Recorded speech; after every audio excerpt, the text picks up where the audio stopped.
let's saddle up and wagons ho. So this will move us into the sacred space. I'll offer the stick after that, and we will engage in deep listening with whoever is telling that true story. Our job is to empty your bowl and have that story in your head ready to tell, so that you create this vast emptiness inside that is just going to drink in all of these stories, and just let those words percolate and resonate. Don't try to judge, critique, advise, process, anticipate, whatever.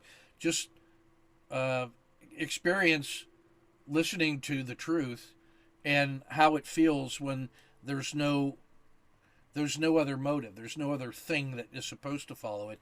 It's just the truth itself in the moment is sufficient, and just see what that feels like. And then when you're done with your story, we'll say aho, or you'll say aho, signifying from the Native American, as it should be, or so be it. And then I'll hit the tones to let the story breathe a little bit and to escape into the universe.